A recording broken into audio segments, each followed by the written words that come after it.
truly, before now, I didn't really know what actually a mouthpiece was designed for, other than to keep you from clinking your teeth together or biting your tongue. I had no idea that it was to align your jaw. The season that we did not use the Power Plus, we lost 4 kids, 2 that were season-ending concussions, and obviously we contributed to the Power Plus mouth guard because, like I said, we've not had one since we've been using them. Obviously, we've competed a lot better than what we did last year. We have not had a concussion this season. Obviously, a tremendous factor for us for not losing kids, and their performance level is a lot higher as well. My son was actually the quarterback on the second state championship team, but one of the things that he was able to do as being the quarterback, the mouth guard was on the lower part of his bite, so he was able to speak clearly. And that's a huge thing in athletics, is to be able to communicate.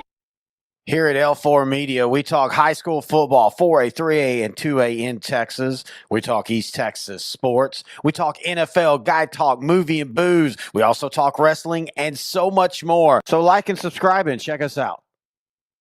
Struggling with mobility, chronic pain, work, or sports injury? At Azalea Orthopedics, our team of highly trained physicians specialize in complete orthopedic care, pain management, sports medicine, physical medicine, and rehabilitation. If you've sustained a bone or joint injury, have mobility or movement problems, struggle with pain, contact Azalea Orthopedics. We're conveniently located across East Texas, serving 18 counties. When visiting your doctor, urgent care, or hospital, you have a choice. Demand Azalea. At Azalea Orthopedics, your health is our priority.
The Northeast Texas Sports Network is dedicated on delivering the most entertaining sports broadcasts in East Texas. And if you're interested in having your next sporting event streamed live, visit us online at netsn.live.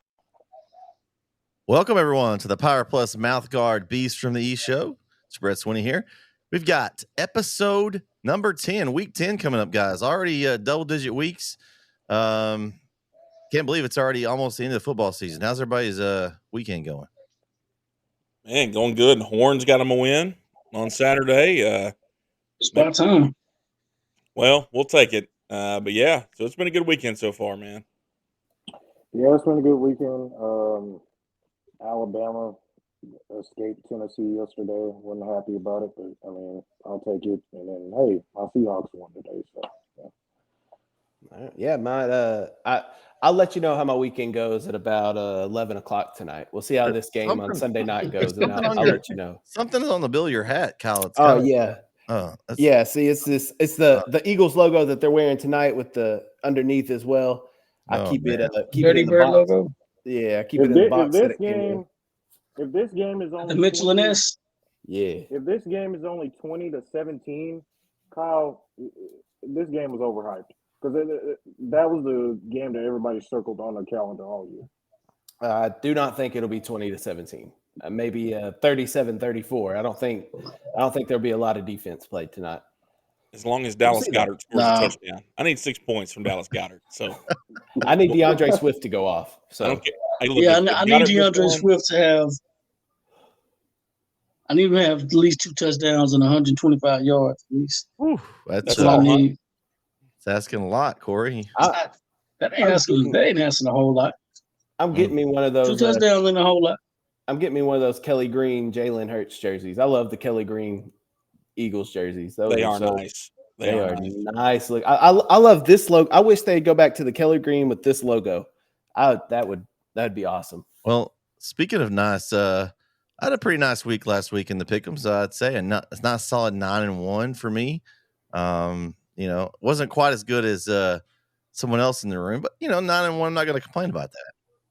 Well, Where does that one loss come from? What's that? Where does that one loss come from? Did I tell you to pick somebody? Man, Did I? Tyler, Did I High tell you got to pick lucky. somebody? It's okay. Okay. I told you. I said they're not gonna lose. They won. That's fine. It is what it is. Hey, Corey, let me ask you then. How many did you get correct this week, Corey? Somebody's coming at me with that one. Here we go. Sometimes I gotta tell you that it doesn't matter how many I get correct. It doesn't matter. Okay. It doesn't matter how many I get correct. Hey, well, you can criticize me for my one pick, but it doesn't matter how many you get correct. I don't see I nothing. was trying to help you. I was trying to help you. I was being nice. I'm third place right now. I'm not. I'm good. Hey, but guess what? I know who. Man, if you lose by a point, that was a point you could have won by. Just know that. I can't, Tyler. I just can't believe in them, man. They sometimes they just don't. They don't come to play. I got bitten by that early Tyler High hype, and they got me. Yeah, we can't turn your mic up, Christian. Can y'all hear me? Yeah, there you go. Hear you a little better. Okay. Yeah. Well, all I know is that Carthage beat Center badly, actually. So Vince, Christian, that was bad. Hold on. No. All right. See, I wasn't gonna do it, but I'm gonna do it. Christian, all right. I want you to listen to me. Let's go. Before you talk about Carthage and Center, you address the fact that I told you, Brett, Spence, everybody who was on this show, that Van was gonna beat Center. You didn't say that. You don't want to talk about that. When y'all told me I was crazy. And hold on, I was with you. And too, no. I didn't mention you. KO was with me. KO was the only one with me. And I talked you into it. You didn't want to mention that. But I'll say this. I take mine on the chin. They lost. But I still believe that Center had the tools to do the job. If anybody was going to do it, Center had the most talent to do it. I mean, when you think about it, we were comparing them to Chapel Hill, and Chapel Hill was ranked number 1 in state just 2 weeks ago. So I think if anybody could have done it, it was going to be Center. That's all. I believe in people. It ain't about what's always on paper to me. I know on paper. I know who Carthage is. I'm not, I ain't crazy. I know who Carthage is. So let me ask you this question. You think Pleasant Grove can upset Carthage? Because I do. I think anybody can. If you play 4 quarters, and you get after it like they do, anybody has the ability to. In reality, I think that PG can beat Carthage this year. Now, will they? I don't know. But y'all are getting way ahead. Y'all are way ahead. Yeah, way ahead. I just had to get that out the way now because he talked about the Center thing. I get it though. Started out with the disrespect. Be a good show. But but Christian, you'll understand. I'm a very humble dude. You know what I'm saying? I take my knots. I take mine. If I'm wrong, I'm wrong. I'll be wrong. It's fine. You can be wrong every once in a while. Still get a good. Hey, how many did you get this week, Vince? 8. All right, solid. I got 8. Yeah. Pretty decent week. Yeah. Look at him. Pretty decent week. Man, first off, let me just say this. I missed you guys last week. I really did.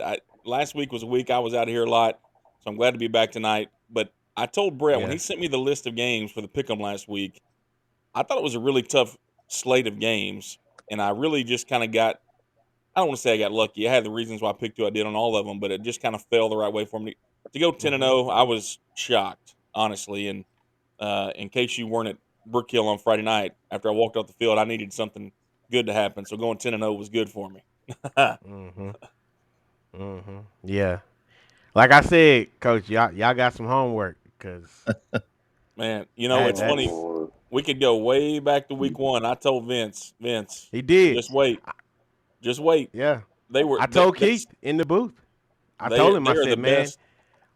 I said, when I met Coach, when I first met him, and I asked him, I said, tell me the layout of your schedule and what that looks like. Who is your, the guys you need to be looking out for, stuff like that. Because I didn't really know nobody on the schedule. Only people I knew were Grace.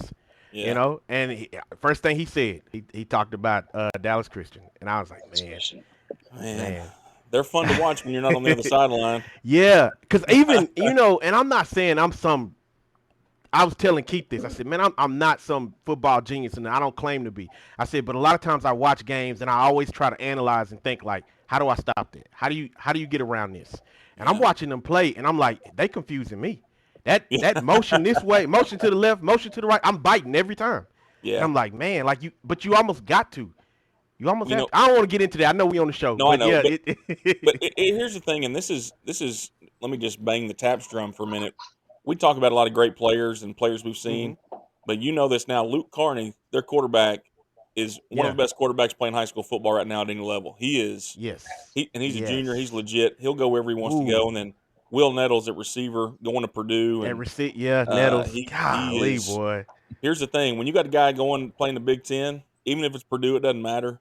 Yeah. Your only hope is that you trip him or that he trips himself sometimes. And anyway. I mean, it's not about that.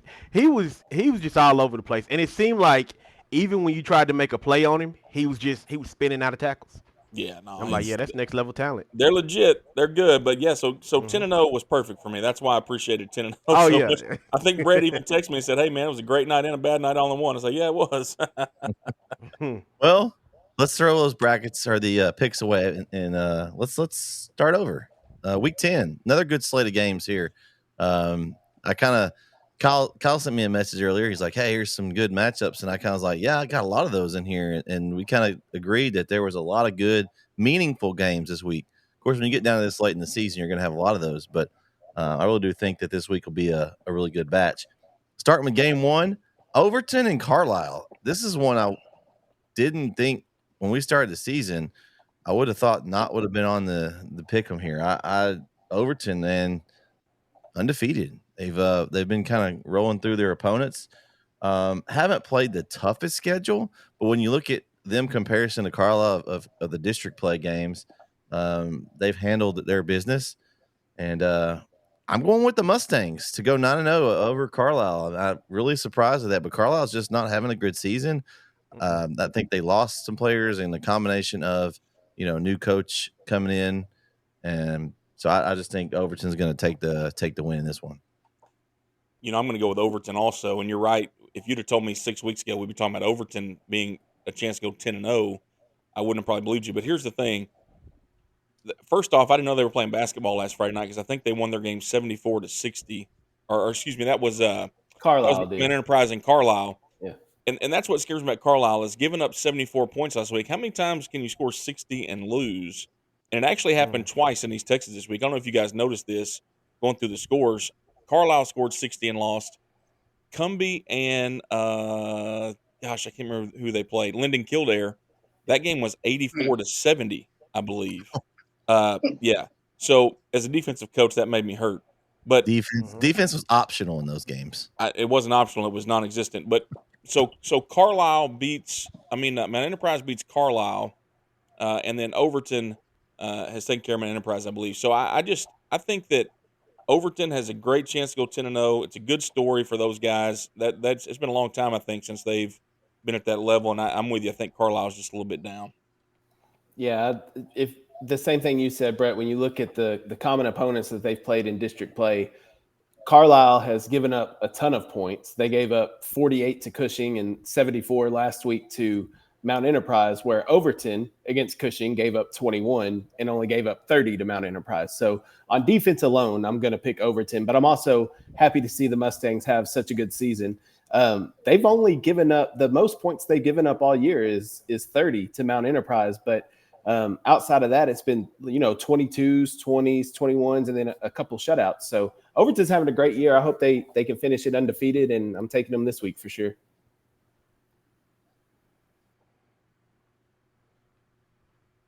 Who's next? Core, you next? I go. Picking the Mustangs, the Green Mustangs. They spreading the field out, throwing the ball. Hey, it's. I mean, I know they have a good band, so I know the band will be pretty exciting every Friday night. For sure. But hey, man, they're spreading it out. They're throwing the football all the way around the field. So, shout out to the Mustangs, man. I'm going with the Mustangs. Yeah. I'm gonna go with the Mustangs as well. I mean, I'm pretty sure everybody's going with the Mustangs, but Carlisle, they graduated a lot of talent, so it's just gonna take them a little bit to bounce back. So yeah, I'm going with Mustangs. I'm gonna go with the Mustangs because I mean, right now when you look at Bryce Steele, right now, and I have his stats right here. Right now, I mean, especially what he did against Mount Enterprise.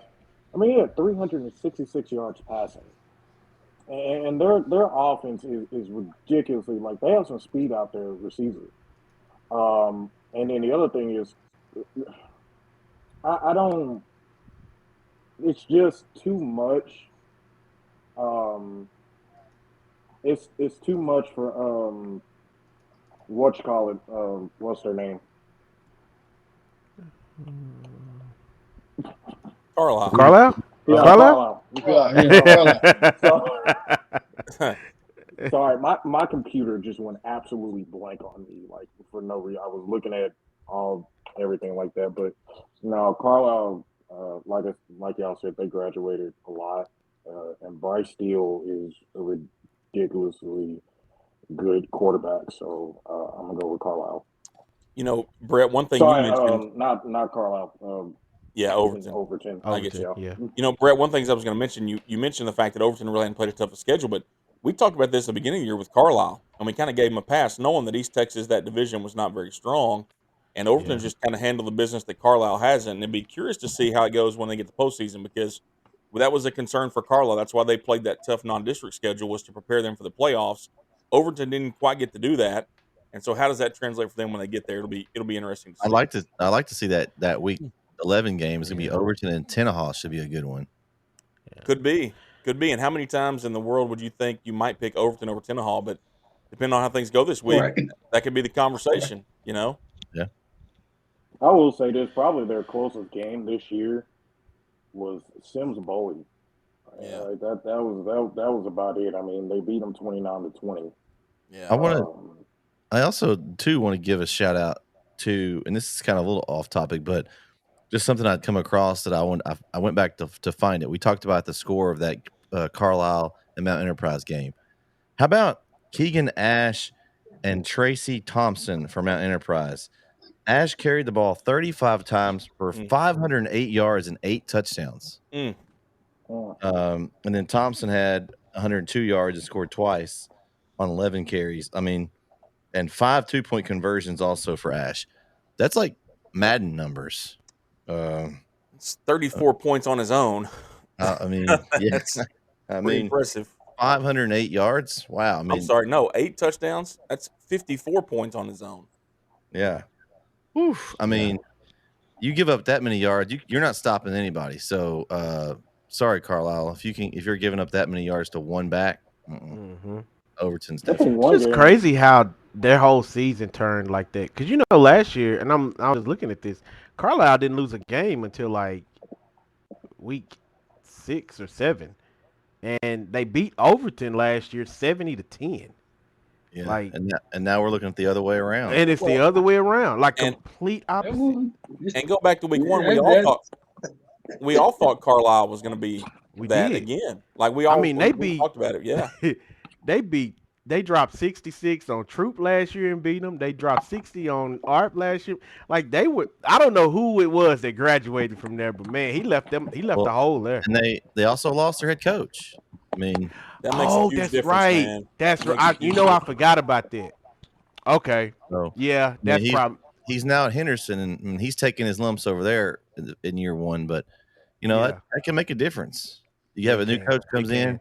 maybe he doesn't have the same players, and Yeah, maybe a and scheme he got to learn these players too. So he got to learn who they are, and yeah, that makes a big difference. You're right. All right, well, that should be a good one. Game 2, the ARP Tigers versus the Edgewood Bulldogs. This is a seeding game in this one. ARP's they've locked a playoff spot. They've secured a spot. They have one game remaining. This is their week. Their week 10 game, obviously, but it's their last game. They have a bye next week, so they're in. Edgewood's fighting to get in. I don't know the scenario. Kyle, you may have all that written down. I don't know if you. I think they're in now with Winona losing.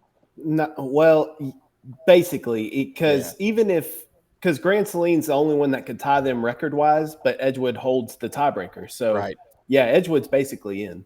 So it's still they're looking to try to maybe jump ARP, and if they tied them and they beat them head up, they could possibly they could move up to a 3. That's as high as they're going to go, but they could be a 3 seed. That's the thing we were talking about with Edgewood a couple of weeks ago. We were talking about how sneaky they are. Like nobody really paid too much attention to them, and then they won a game here, won a game there, and now they in the mix. But Vince, they lost to Winona. I know. 20. I know. and Sometimes it's like that. And listen. I was the one a few weeks ago that sat here and said I think Winona's going to get in the playoffs. They didn't get the job done last week. They're not going to be in. Whatever. They didn't. I just that loss. When you look at if Winona would have won 2 or 3 games in the district, then it's different, right? But they haven't. They won that one and that's been it. And the other ones haven't even really been close. And so it's like how does that happen? And I got to go with ARP. ARP played Troop close. We think Troop was really good. They beat Winona 65-7. I think is what it was. So when you look at just the head-to-head scores with common opponents, ARP's the easy pick for me. Yeah, easy. Paper-wise, ARP is easy. Yeah. Absolutely. And I think they'll just win the game. And I think seeding. I mean, I know there's still some official things out there, but I think the seeding will hold Edgewood 3, Grand Saline 4, and you go from there. But I'm going to have to go with ARP for sure. But does it feel like a little bit of a trap? I don't think it is. Not so much because of Edgewood. I don't think that ARP's going to let it be a trap game. ARP's they're motivated now. They've made the playoffs. They're trying to. Yeah. They don't want to play hooks first round, so they want to make sure they get that 3rd seed, lock it in. They've got a bye week to get healthy. No, they're going to be 3. Troop's going to be I'm sorry. You're right. West Rusk will be 1. Looks like now. I'm sorry. So if they play hooks, oh my god. So they want to. It's in ARP. It's at home. They got to avoid it's ARP for me. Senior night, yeah, you got to go with them. Yeah, Edgewood's just if this would have been last year and it's this same situation, then I would have probably picked Edgewood. Edgewood beat ARP by 21 last year, but ARP's a better team this year, and I think Edgewood's a little down this season. They lost quite a few key players last year on the offensive side of the ball. They only returned 2 starters on the offensive side. So they lost a lot offensively, and I think it's kind of showing. They got a little youth this year with a freshman quarterback, I believe, is who they have starting over there. So a lot of youth over in Edgewood. It's just not their time. ARP's having a great year this year. So I'm taking ARP, and I think that that ARP will be the 3. It's pretty much set up. West Rusk 1, Troop 2, ARP 3, and Edgewood 4. Just get it to Super Bork, right, Vince? Yeah, because he'll take care of it. I'm picking ARP, but I'm gonna reiterate something. Right, you said they don't want to play hooks, and I hate that sentiment that we don't want to play somebody. And there's nothing against you. I'm just because a lot of people say that. I don't want to have to fit. I don't care. A lot of people say that. I'm in the playoffs. It's the truth, though. Like, don't know. But I know what you're saying, but it's like, man, listen, they can have a bad game. You know what I'm saying? But here's the thing. I'm gonna say this, Corey. I'm gonna say this. I know what you're saying. We say that, but ain't no coach gonna tell his kids that. You know, trying to avoid. I mean, is you? Listen. I think I can speak on this. Here's the thing. It's not that you don't want to play them, but if you know that you can have here's the deal. Right. Let's talk about ARP and hooks. Okay, I can either play hooks in the first round or I can play them in the third round. I'm rather play them in the third for a couple of In the reasons. third. Number one, you want to advance as far as you can for your kids' sake and Right. whatever. Number two, if you don't have to play them till the third round, then there's two more teams that are in a do or die situation that may knock them off. And the goal of the playoffs is to survive and advance, just like the college basketball tournament. Here's the thing: if somebody knocks off Duke, UCLA, Kansas, Kentucky before I get to them, I'm sorry, I'm just going to win the thing. And so I don't know if you want to avoid them, and I'm with you, Vince and Corey. Both, I think you're both right to some extent. You don't want to go in there and say, "Hey, we don't want to play these guys," Yeah, but that's what I'm like. I don't. Yeah, but I don't I know mind what waiting you're saying. I know for what you're 3 saying. rounds. But You want the Yeah, I path don't of because I least don't want to. resistance. Yeah, yeah, Yeah. Yeah, I that's don't. like But I don't saying want to. To me, that's a fearful like. Oh, I don't want to play. I want to avoid. Oh, forget all of the avoid. You know, and The then I'll chips say fall this where they too: fall. I gotta play them. I the gotta head up. I gotta play them and give my best shot. if you want to win it, you yeah, got to beat the That's how I best. think. You got to beat everybody to get absolutely. there, and that's kind And of I our was gonna deal. say Yeah, that like it's weird because like I feel like yeah you want to play them if anything you want to avoid them for right now and get a couple of wins under your belt. But at the same time, I will say this: the duality in me is like sometimes like yeah I want the best player because then people start Yeah, looking at me like that. well, You know, let's I put it want to this go way. ahead and take them Let's out. put it this way, Vince. Do you want to play Dallas Christian first round or the semifinals? yeah. Semifinals for me, please. Semifinals. But I'm gonna tell you this, Okay. and this is Just something I so told Coach last night, Friday night when I ran into him. I said you got a couple of weeks to figure it out because y'all Yeah, probably gonna run into him again. we will. Everybody you Yeah, play needs to be practicing for them. yep. You're right. No, that's the Because truth. I have never seen. I told Keith, I said, and I'm not gonna harp on it, but I told Keith, I said the only time I felt like this, where it's like I don't know where to stop the bleeding at, is when I watch Argyle play. Brent remembers how I was when we Chapel Hill played Argyle. I was just stunned. I was like, I don't know how you stop this. But the other thing I'm about it still too. like that. I mean, there's a they lot of were things. There's a lot of things I, about this about why you want to wait and play somebody. I mean, here's think about Yeah. think about 3A and 2A football in East Texas, for example. We're talking about ARP and Hooks, right? Mhm. They haven't played the greatest of teams in the last few weeks.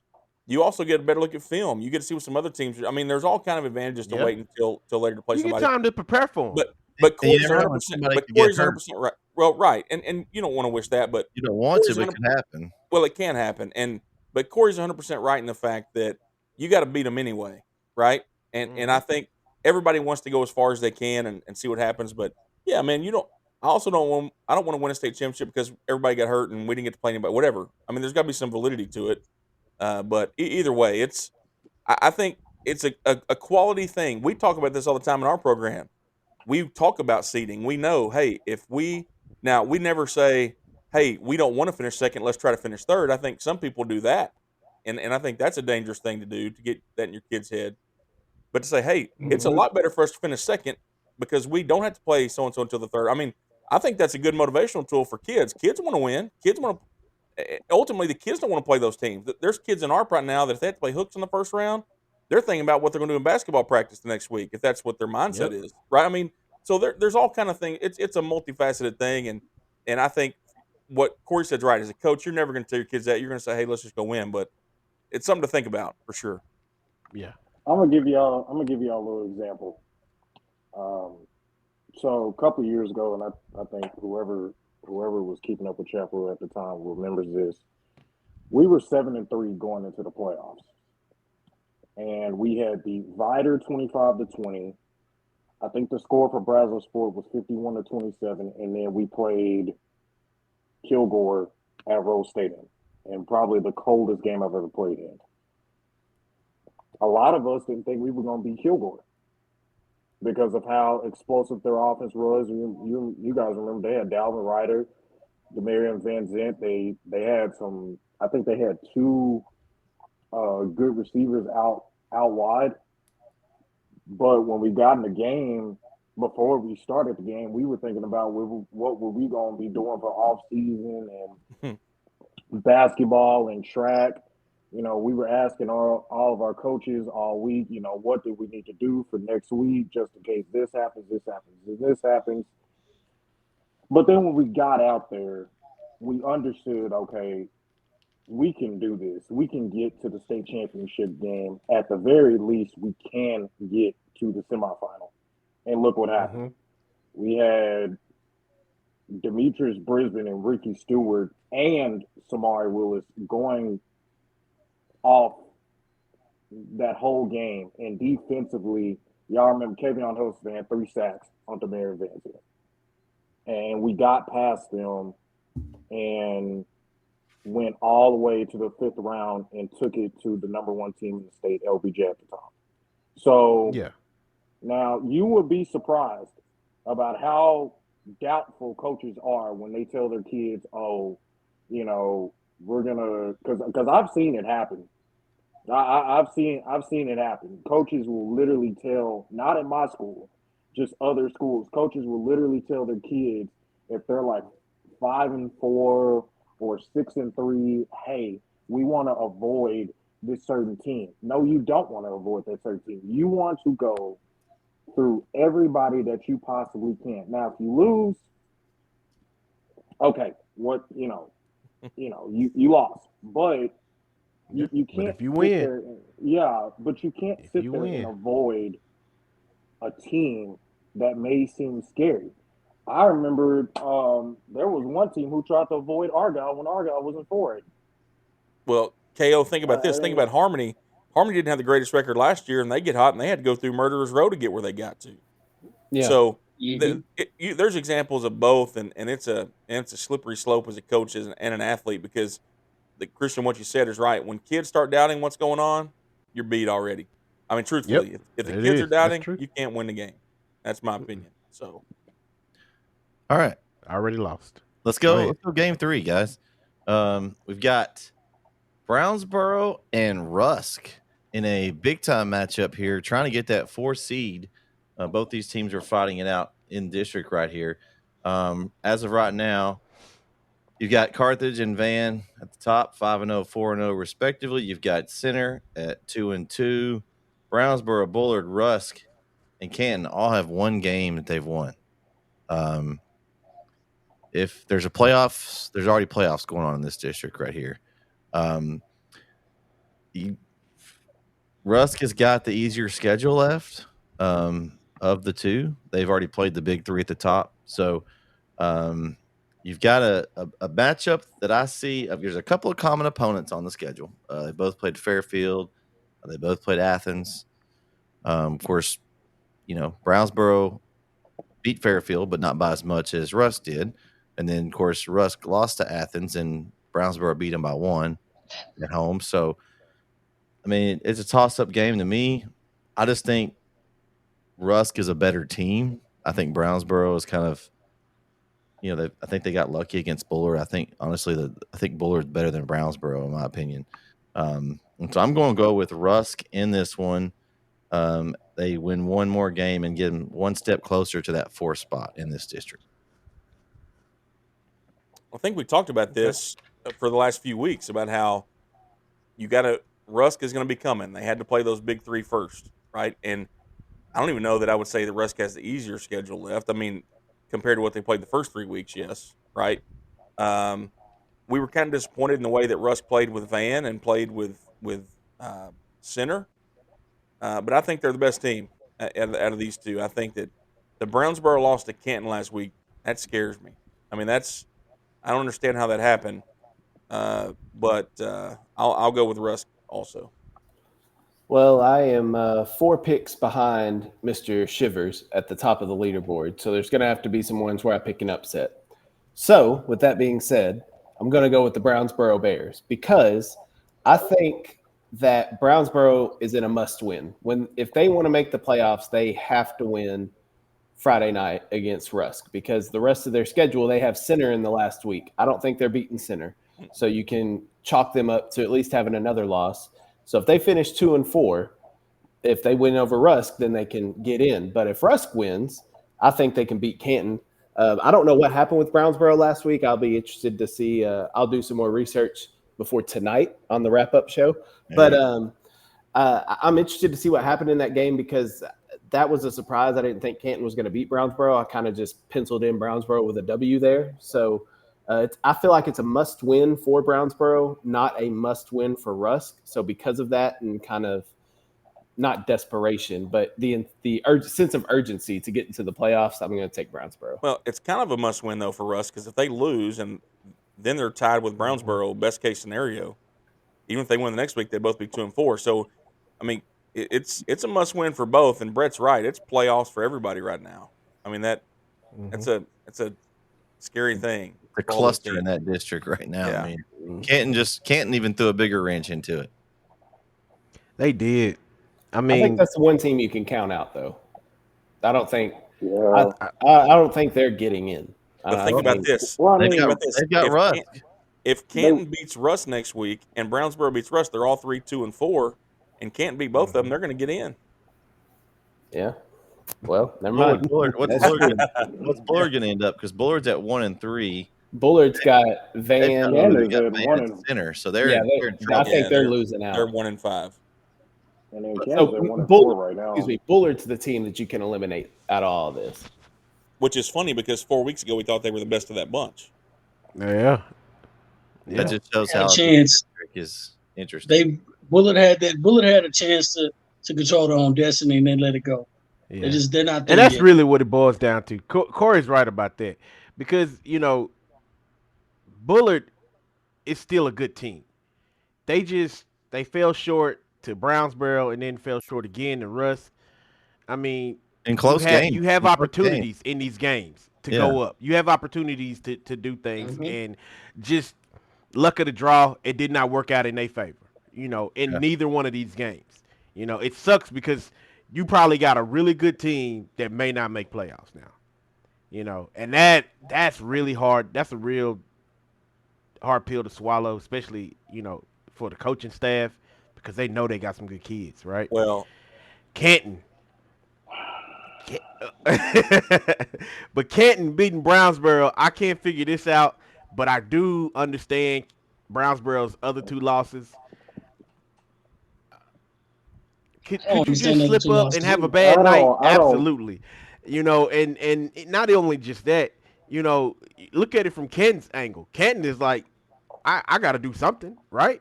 We suit up for a reason, and I always talk about that. We suit up for a reason, and so if Brownsboro could have came out and said, you know what, we're gonna walk over them, and they tried to play around with him, and Canton went up early, and they just didn't let him off the hook. Canton also has the week off, so they're going to be scouting Rusk because it's a must-win game for them. Yeah. So they get 2 weeks to prepare for Rusk. So it could They had be 2 weeks to prepare for Canton. I would say, man, this is hard because I really want to go with Brownsboro, but it's not hard, Vince. Because think about it. Corey, me and you had a conversation after Chapel Hill lost to Lindale, right? And what was the first thing you said? You said that might have been the best thing that ever happened to Chapel Hill, right? True. That's what I'm feeling right now. I'm feeling that same energy. Like taking that L may turn Brownsboro's season around. Vince, Vince, it was me and you last time with just Van. It could be me and you with Brownsboro this week. It worked out for us last time.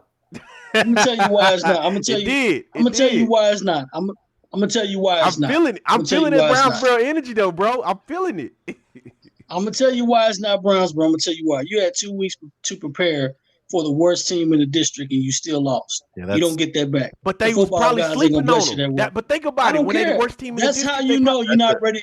You're not ready for the moment. You're not ready for the moment. But you need that whooping. Sometimes you need that whooping. No. You got 2 weeks for somebody. You better come out, especially if they're a worse. The worst team in the district. The worst team in the district. Hold on. Let's go back a year ago. Now I'm just giving out some examples here. Remember a year ago, White House was smacking everybody, and then they ran into Nacogdoches, and nobody could explain why Nacogdoches beat White House that night. Nobody. I see why they beat them, but it happened. Go ahead. Go ahead and pick Brownsboro, Vince. Go ahead. Brownsboro. Come on with me, Vince. Come on with me. I feel like I'm on Deal or No Deal. I'm picking Rusk. Coach Sitton ain't going out like that. I'm picking Rusk. That's what I'm doing. I like Rusk too. That's the thing. I like Rusk, but man, Yeah, I'm Don't send gonna it go. going out like I'm that. gonna I'm do picking it. Russ. Come on, KO. We're gonna do it Yes. again. We're gonna Yes. do it again. We're going with Brownsboro. Yes. All right, listen. Yes. That was one of the worst deal and no deal moments I've ever seen in my life. Because I mean that was not hard. Listen, What? like It's not we hard. said, no, it's not. I mean, how do you? Okay, Who- just like y'all said, you have 2 weeks to prepare for the worst team Okay. in the district, and y'all went out there and made them look like they were one of the best. And I saw maybe a few highlights from that game. What they did, just both offensive details, both in the air and on the ground. I mean, Brownsboro, I don't even know how you even drop a game like that. So the fact that they dropped the game like that, and then Rusk was able to top Bullard, who we all thought a couple of weeks ago would have been in that bunch. I mean, this is a playoff game technically. I mean, if you really want to think about it, this is a playoff game because whoever wins this game is going to the playoffs. In my opinion, whoever wins this game is going to the playoffs, unless Ken can somehow muster up enough energy to beat. And yeah, and by the way, I am going with Rusk. Unless unless they muster up some kind of energy to beat Rusk, Rusk will win this But game. if they do beat Russ, then it proves your theory wrong though. If they do beat Rusk in 2 weeks, it goes against what you're saying right now, right? Yeah, it would. But what I'm saying, I'm gonna prove my point. What Brownsboro team is going to show up? Okay, they beat Athens at the beginning of the year. Granted, that is week one. Week one, WEAK, week one. Yeah, that's what I call it. Week one. They're always They difficult to beat gauge. they beat Yeah. Athens. Athens totally different now, right? I'm giving a lot of respect. Totally different now. Yeah. What Brownsboro team show? 2 quality wins. They beat Athens and they beat Bullitt. Those are 2 fair quality wins. Bullitt's not a bad football team. They're about the same as Brownsboro, okay? And Brownsboro beat them. But name a convincing win that they have. The largest win that they have all season was against Maybank by 12. That's it. But the thing is, I can't give it to you on paper. I'm just telling you what I feel. It's not. What do your this eyes ain't something tell you? What do your eyes tell you? hand you. This ain't nothing I can hand you. What do your eyes tell you? They are what they are. We'll just gain They are more. I just got a inconsistent. feeling that Brownsboro is gonna pull this off. Vince, I'm trying to help. Vince, I'm trying to help. It might be They're gonna pull off their indigestion, Vince. jerseys after the game over. It might be indigestion. It might have been the nachos. So the nachos. forget about paper for a second, Vince. Let me just tell you this. This is exactly what Russ did last year. They actually beat Center, but they go through this murderer's row at the beginning, and then they took care of business at the end. So it's not just a feeling. It's not just on paper. It's what they've done. And as somebody who's seen Rusk in person, I have a hard time believing that Brownsboro's better than they are if the season's gone the way it has. And Corey's right, man. Mad props to Athens. Athens dang near pulled off the upset last week that nobody thought they would have. But that's week one, a long time ago. And I think Rusk is a lot better football team than they were, 3, 4, 5 weeks ago. Also, Brownsboro gotten any better? Has Brownsboro gotten any better? I don't think they have. Well, they lost to Kansas. It doesn't look like it. No, they've regressed. It's hard to regress. I mean, but here's the thing. You got beat by the worst team in the district by 14 points. You've gotten worse. Here's the thing, Brownsboro. This is what after a bye week. I'm done. I don't want to talk about them. No. They give up. Okay. I'm talking about Brownsboro. No. Here's the thing, Brownsboro. They have given up 28, 27, 15, and then they win against Spring Hill in OT and overtime. So they gave up 28. However, then you give up 28 and you lose the van. Then you give up 45 to Carthage, and then they didn't score. They didn't score in that game. Carthage and Van, the 2 washes. They weren't gonna win. They weren't gonna beat those teams. They weren't gonna beat them. And then you give up 28 to Bullard. How in God's name do you sit up here and you give up 34 to 10? That's my. You had to be Ken. Yeah. But what I'm saying is this: that means they're doing this every time. They're doing this. So who you got? You got Rusk? He's got Rusk. He said he got I Rusk. got Rusk because I Okay. just don't think that's too much. That's too much doing this. So Hey, I got So Rusk in this game. last thing, real quick. This game's in Brownsboro. Weird things happen in Brownsboro all the time, and it's Halloween weekend. So I'm just saying, anything can happen. Mm-hmm. Okay. that is true. That is very true. The All right. weirdest That's high very school true. football game I ever watched was in Brownsboro. Rusk won 3-0 on a field goal in the fourth quarter. See what I'm Weirdest saying? game I've ever seen. See? All right. I've Let's seen go. some weird stuff in Brownsboro. Let's go to game Not 4. football Guys. related. Let's go to game 4. Longview versus Tyler High in Longview this year. This one's pretty easy to me. I'm going with the Lobos. See, look, By some as much as they haters. want. By as much as they want. This shouldn't even be on here because this ain't no good game of the week. But Man, go ahead. they're just not ready yet. But I'm curious to see what they look like. I'm really curious to Yeah. see if it looks different, right? Like, do they look like they belong on the field with them when it's all said and done? The score could be a 30, 40-point game, whatever, and you could still look like you belong on the field with them. It's how do you represent yourself and how do you represent the change that you're taking, that you say you're going with? So this district now, just to kind of give you guys what it looks like, you got Longview at the top at 5-0. You got Forney and McKinney North at 4-1. Tyler High is technically now in a fourth place by themselves at 3-2, but they have Forney and Longview left. They've lost to Lancaster, who is right below them at 2-3, and Lancaster has left on the schedule North Mesquite, which should be a win, and then that final game, week 11 of the season against Lufkin at home in Lancaster. So it's going to be interesting to see how that shapes out, but I think this one's Longview. Yeah, give me Longview. I love Coach Woods over there at Tyler High, and I think Tyler High has done a lot this season to move forward. I think they have a great foundation now to build on to improve. I don't see them making the playoffs this year. That loss to Lancaster was the one that did them in, because they're going to have to win at least one of these last two games against either Longview or Forney. I personally don't think they win either one of them.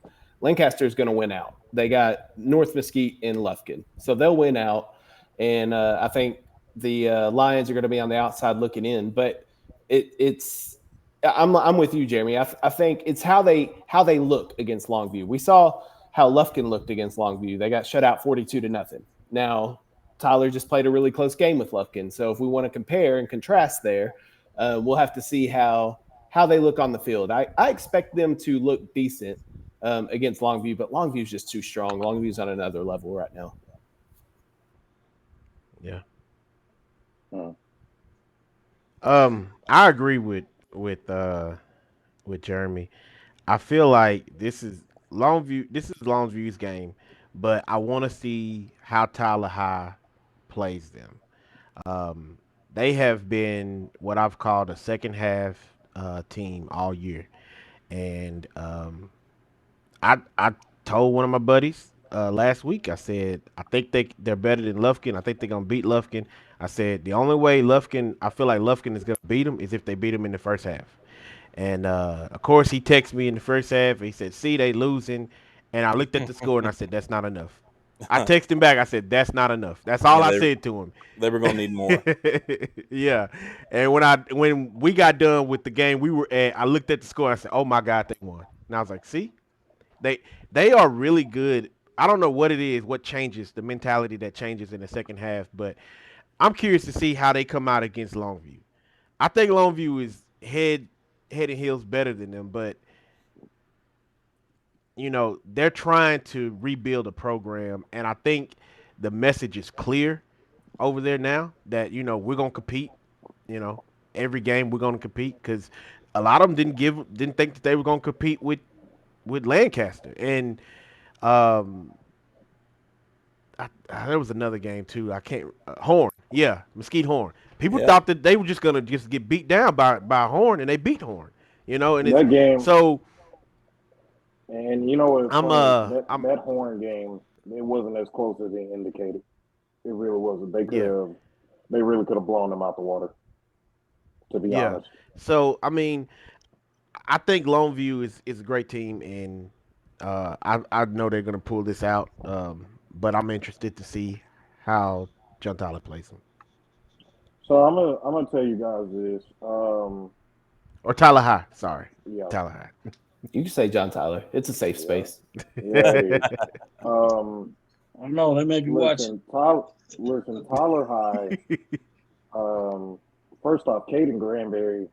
Now we all know he's the shortest thing. He's about 5'6", maybe 5'5".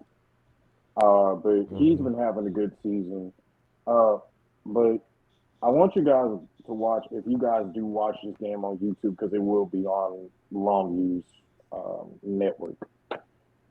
Willie Nelson and Derek McFall. That's the matchup that everybody needs to look out for. Now, Derek McFall has been one of the best receivers in 5A to this point. He has. I mean, he's committed to UCLA. He went Mhm. on here and committed early. Um, he has a lot of touchdowns this year. But Willie Nelson, Longview's best corner, the best corner, is literally one of the best shutdown corners just in this district. I don't know about just in the region, but in this district, he is the best corner that is in the district. So that's going to be a big matchup. Um, Tallahassee has to stop Taylor Tatum. I put him at number one on my list. Obviously, behind him, I think is Ricky Stewart for Chapel Hill, but Taylor Tatum is still the best running back in Texas right now. So they're going to have to stop him. Um, I think at this point, um, the only thing I would say is Tyler only has a chance of beating Foyne. That's about it. They only have that good snowball's chance of beating Foyne. But we'll see, because I think at halftime the score might be like 20-7, maybe Longview. But I'm gonna throw y'all a little curveball. Um, if and I mean if that Tyler High defense is as good as everybody says it is, and if they can stop Taylor Tatum, because Longview really doesn't have that much of a passing game,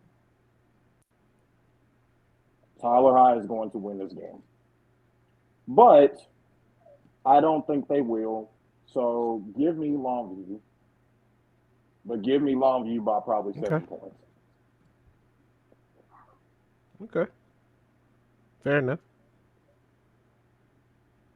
Crap game, Tal. Crap game for Longview. It's rough. I'm only one gonna pick Tyler High, and I'm a fool for picking Tyler High because I want them to be successful. Because I'm all about new coaches and new beginnings. I love that, and this is a great buy-in game for a new coach. You have all of those young kids from the freshmen, the community, everybody. This is a perfect time for them to get a chance to buy in to your new system and my philosophy. The Mhm. score doesn't indicate the success of this game. It's how we play.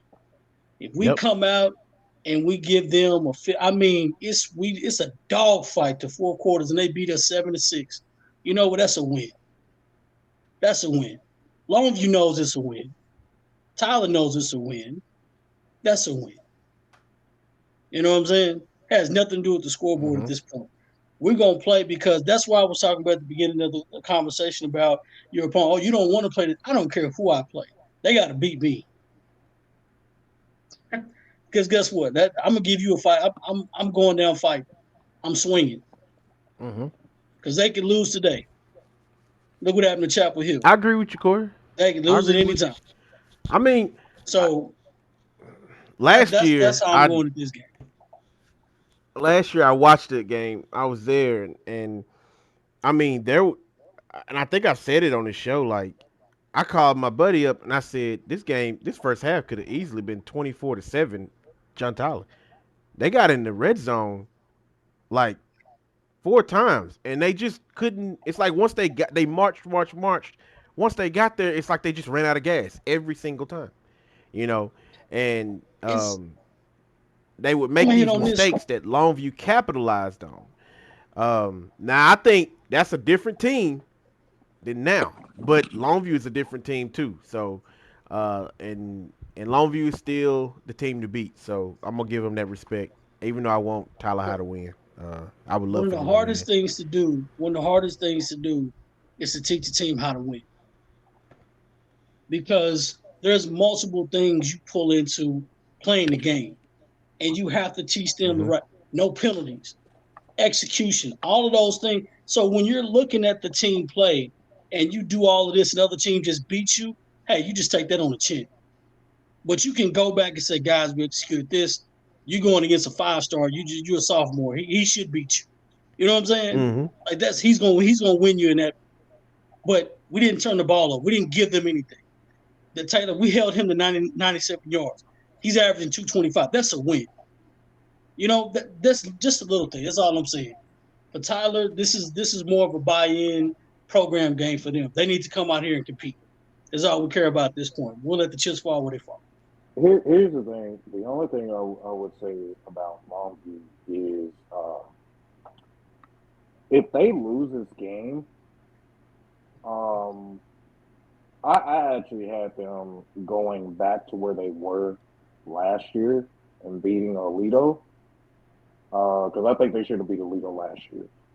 But the only thing I would say about this game is that if Tyler High just somehow wins this game, because I have them losing by 7. If they win this game, it's going to knock a dent in the Longview. And it's going to make me feel like I picked the wrong team to go to the state championship this year. Because you look at Longview's road, like last year, you know, when they got in, you know, it looked easy at most points for them. Because it was just kind of like cruise control. We're just going to keep going. But it just, for Longview, as long as I've watched them, it's always one loss that always just knocks a dent in their armor all the time, and they just get embarrassed in the playoffs for some odd reason. And other than 2018, where they won with Haynes King as the quarterback, and they had I think they had a 4-star running back in the backfield. That's all what it's always been. They either lose a game in the regular season or they get embarrassed by some team that they shouldn't lose to in the playoffs.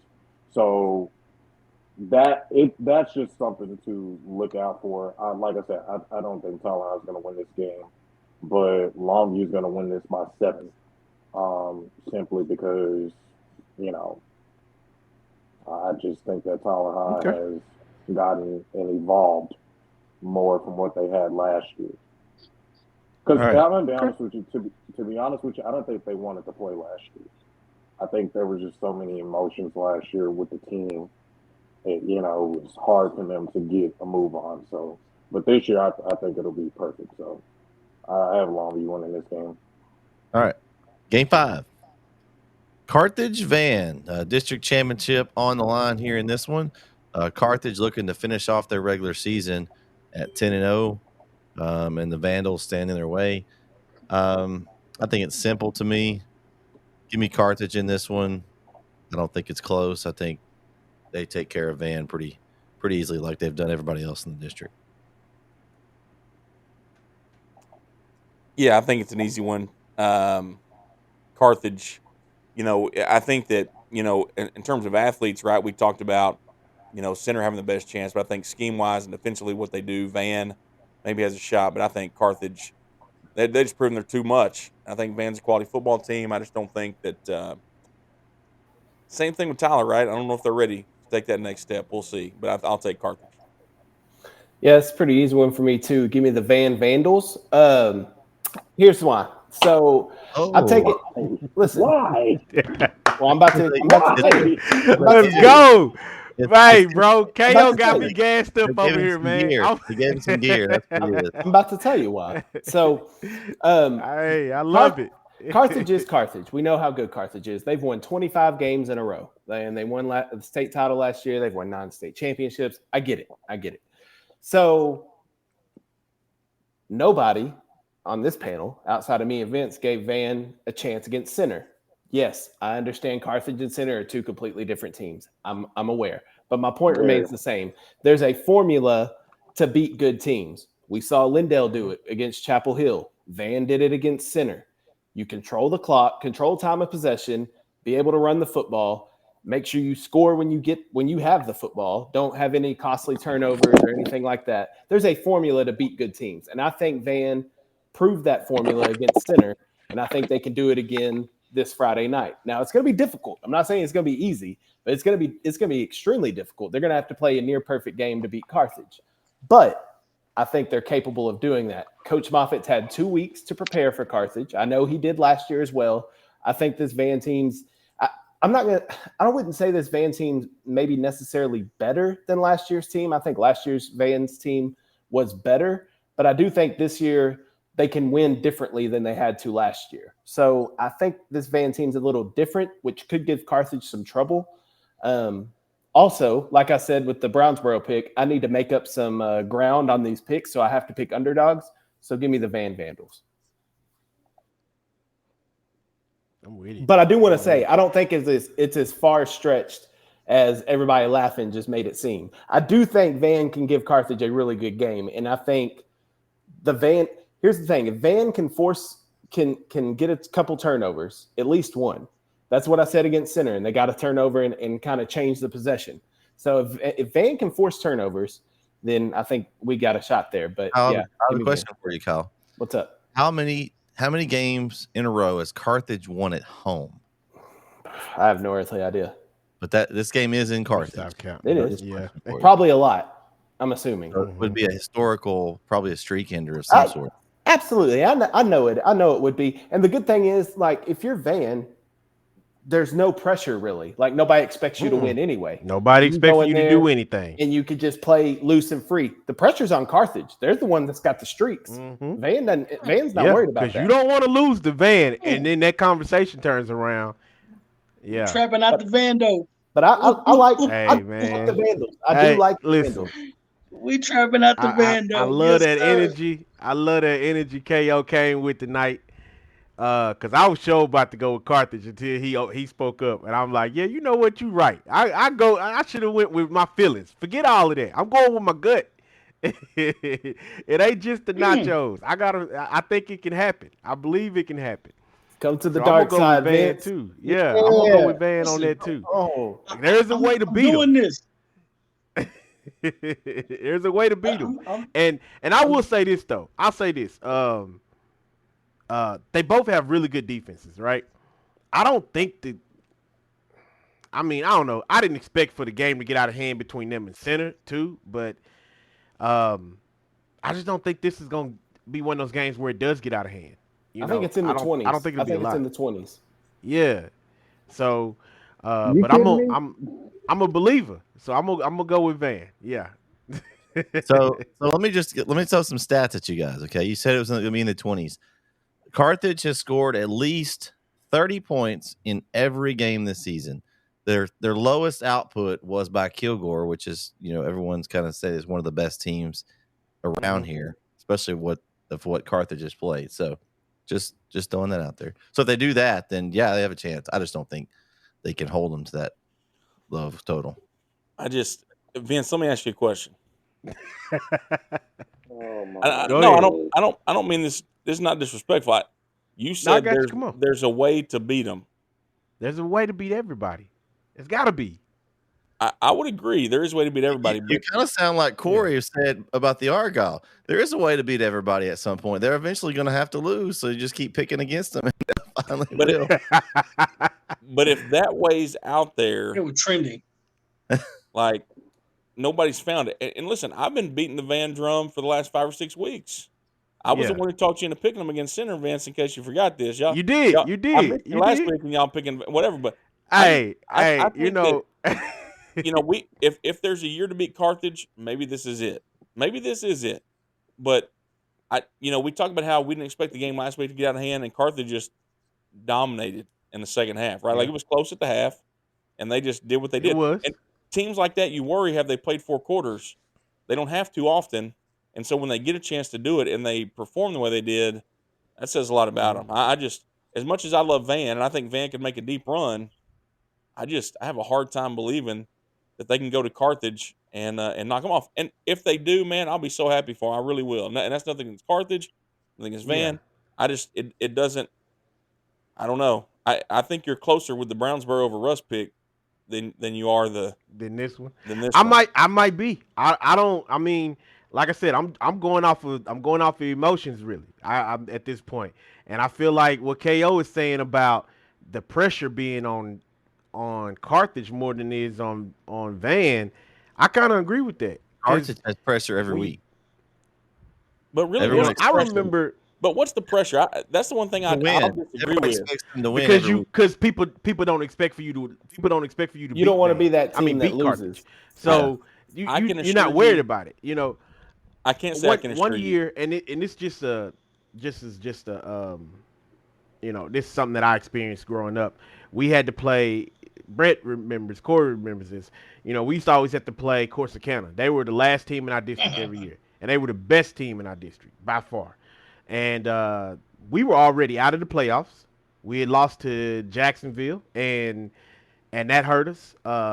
And we had to beat Turl. Turl was the second best team in our district. So, and back then only 2 teams went. So we come from that era where only 2 teams went to playoffs. But we got ready to play Corsicana, and I remember the paper. Everybody was saying, this and about Corsicana, and we knew it too. We believed it too. We were like, yeah, they the best team in the district.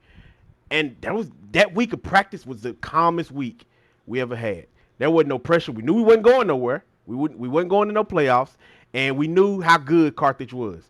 And Corsicana was. And did we lose to Corsicana? We did.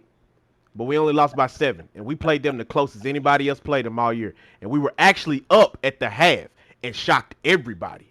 I even remember a time in the third quarter when they started arguing with each other, and I said, look at them. They don't know what to think. Because they didn't think they were going. I was telling my teammates, I was like, they thought they were going to come out here and smack us. And they frustrated because they can't do anything. That pressure makes a difference. But what I'm saying is that pressure makes the difference. Here's what I'm going to tell you. That pressure is when you don't care, when everybody gave up on you, it changes things. I just think we're past that level. And let me just tell you where I think we're at. We talk about who had pressure. And I'm not trying to hit too close to home. To me, Chapel Hill had pressure this year. Right? They were being talked about. Well, they got that number beside their name, and they had the pressure. And here's why they had the pressure. I agree. They haven't been doing it for 12, 15 years like Carthage has. Right. And to me, well, I'm just saying, like, there's a difference in 3 or 4 years and 15 versus and what Surratt has done. Yeah, I got you. You don't get where they are and still feel the pressure, because I can assure you, without knowing this, that Surratt approaches every single week with the mindset of, we are not good enough to go win a game. I'm just telling you, you don't go 15 years of what you they've don't done, get to that level and then not okay. Unless your mindset is, I don't. You know what? And here's the thing. I'm okay. I'm okay if I'm wrong about it, but I gotta believe that somebody's gonna figure it out at some point. No, somebody will. Somebody will. I don't know for sure. And refresh my memory. Is the quarterback for Van, is that a backup or is that the starter? The starter, Jackson, will be back. He was out for the center game because he got hurt on the second drive, but they've had a bye week now, so he'll be back. He'll be back. Okay. All right. This might be the game where I got a feeling, you know what, it might be the game where I take an L, but if I come out on top with this one, if me and KO come out on top with this one, I'm telling you, Brett, I want that belt. That's what I want. No. If I come out on top with this one, I want the belt. So I'm gonna tell you this. I'm gonna say this. I'm gonna say this. We trapping out the Vando all weekend. That's what I'm calling. Van's gonna come in. They're gonna get the upset. I'm gonna tell you why. Yes, I said the winner of Center and Van is gonna beat Carthage. I had that feeling all year. Okay. I said somebody's Okay. got to beat Carthage. Somebody. Yeah. And if this is the best year to do it, this is the best year to do it. Right? If Center came out, Molly Wop fan, they gonna give Carthage all they can handle. And if they end up losing, they just end up losing. But Van has a better defense. So you're gonna trust the team with the best defense or the best offense? Always trust the team with the best defense. Defense travels, right? Defense travels no matter what. So that's what I do. I'm trusting the team with the best defense. Okay. Is it Van's All right. year? So Christian, you gotta. Okay, let me. Who you siding with? Let me ask you a question. Come on now, make it quick now. Let's go. Can't hear him. We rolling with it. We can't hear you. I can't. No. Did his headphones go off? Let me give you an example. Let me give you an example, Vince. Everybody's writing off Nick Saban and Alabama this year. They lost to Texas. They ain't no good. Well, guess what? Don't be surprised when they're 12-1 and win the SEC. You have it's hard for greatness not to be great when the deck's stacked against them. And as good as I Van don't disagree with you though. That's the thing. I don't disagree with you. I just and y'all know I love defense, and y'all are right. Van probably has a better defense, but when they're close, then you got to look at the offense too. And Carthage can throw the points on the board. Carthage can put them up. Carthage don't blink. Carthage doesn't blink. There's an old saying. I can't remember who said it, but it was all saying go, act like you've been there before. Yeah. Carthage does that every single week. They've been here before, no matter what. The moment is down. I haven't. Jeremy, I haven't always been the biggest person in the room, and I have this, one of my favorite Bible stories is David and Goliath, probably for that reason, and I'm waiting to see a giant fall. I got to see one, and I've been waiting on Carthage to drop, man, and it's got to happen. It's got to happen. It will at some point. 100% it will. At some point. Hey, guys, can you hear me? Yeah, go ahead. I think your headset went dead on the other one. So. Yeah. All right, here's the thing. Did you guys know that Jet Surratt is leading all of 480 Division II with 130.7 passer rating? Did you guys know that? Hey, I know he is who he is. I know. Go ahead. All right. Did you guys know he is only second? I don't know if the stat sheet is right for Dave Kim Texas football. It probably is, but do you know that behind Cash McCollum, who was the quarterback at China Spring, he is only second behind him in 4A overall? Okay. They have on paper, I know you guys said that Van has a better defense. But y'all, let's be honest. Can Van deal with, and like I said, I don't know. I have to look this up because I don't know if it's right or not. I'll see about it later on today so I can discuss it tonight. They have 6'1", 6'2", 6'4", and 6'3". They have three good receivers. Sorry, 4 good receivers on their team that are huge. And you mean to tell me that Van's defense can – and first off, KJ Edwards and Kadarius Matlock, the running backs for Carthage, have been sensational since they've been there, okay? So to say that Van's defense, that their front seven, really just their front seven, because I think that Carthage is going to run the ball. Carthage is going to run the ball a lot in this game. To say that their front seven is ready for those guys in the backfield, and then you got 4 tall receivers on your team that barely anybody has been able to stop, probably except for Kilgore, that they are going to stop those guys. That's not happening. Now, I get it. At some point, Carthage's reign, and who knows, it may be when Surratt leaves or probably goes gets a college job or retires. We don't know. We'll all be happy when that day happens. But the only team, and I'm going to say this for the 1,000th time, the only two teams that I think that can beat Carthage is Pleasant Grove and Glen Rose. That's it. That's it. And Van. And Van. no, In and bad. no, No. Good said in bad. okay. I'll tell you guys this. You spell Van wrong. Yeah. Okay. I'll tell you guys this. If they can put pressure on Jet Surratt, maybe you guys have a point. But with that big offensive line that Carthage has, it ain't happening. So give me Here's- All right, Carthage real Bulldogs. quick. Can I ask the question real quick? Christian. Yeah, I saw them play this year. You think they didn't hold they had points on them at Have you That was seen? early But have in the you season. seen a better? Yeah, but that's Yeah, early it though. was. That's, It was that's early It in the doesn't week two. matter. That's week It doesn't two. matter. It doesn't It matter. does matter. It matters a lot. They have So you no can't get chance. better throughout the year? Have No, you? but I mean, it's still the same type team. But the defense carrying, you can get better. You don't want to rank a team from week one. Yeah, the but you same could play. team- Yeah, you could get better. the same team. in Okay, week one. wait. Hold on a second. Right now, who is the best defense in 4A? Right now, as of right now, who is the best defense in 4A? They gave Carthage problems That's what earlier this year. I mean. Is there any? Have you seen a better defense than Van? Oh, just I'm not saying they the best, but I'm saying they district? got to be up there in that This district. Have you seen a better defense than Van? No, but right now in 4A Okay. in 4A overall, just in East Texas, Kilgore is giving Carthage the most problems. They have the number one defense. They're probably three of the best defenses I done seen right now has been Kilgore, Carthage, and Van. They putting pressure on everybody, you know. But what I'm saying is that's got to count for something when it comes to Van. The thing about Center ain't got no defense.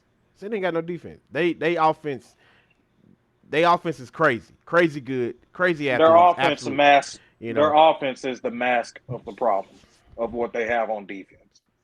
but for when Center. it's weird the way this works, right? When you have a great offense and a great defense, you don't get close games. One has to outdo the other.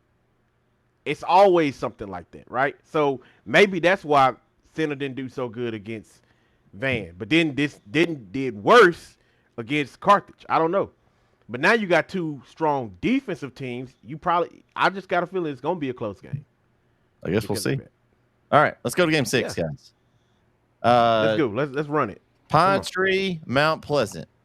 Mount Pleasant didn't do as well as I thought they would do last week. I had White House winning, but they kind of ran away with that game.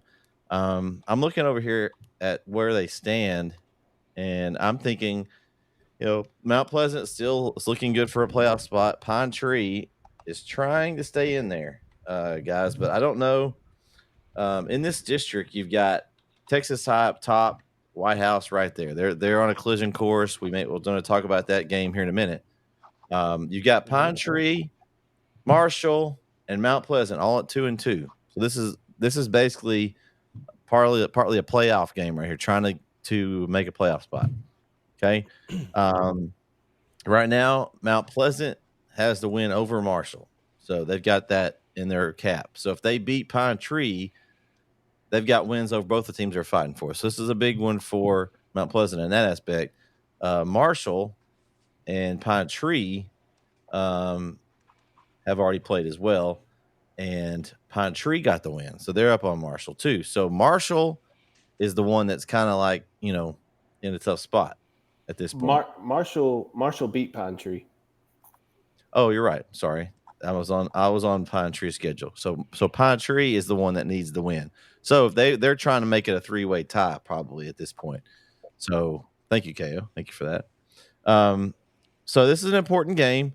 Pine Tree finishes the year with Texas High. So, that's going to be a really tough one. And Mount Pleasant finished with Hallsville, weakest team in the district. All that said, I'm taking Mount Pleasant. They've kind of had the more impressive wins to me. Their schedule's been a little bit tougher. So I'm going to go with Mount Pleasant. I'm going to make this real quick and easy. What was the Hallsville, or what was the Pine Tree score last week against Hallsville?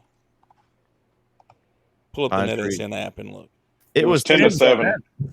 10-7, easy. Mount Pleasant in a blowout.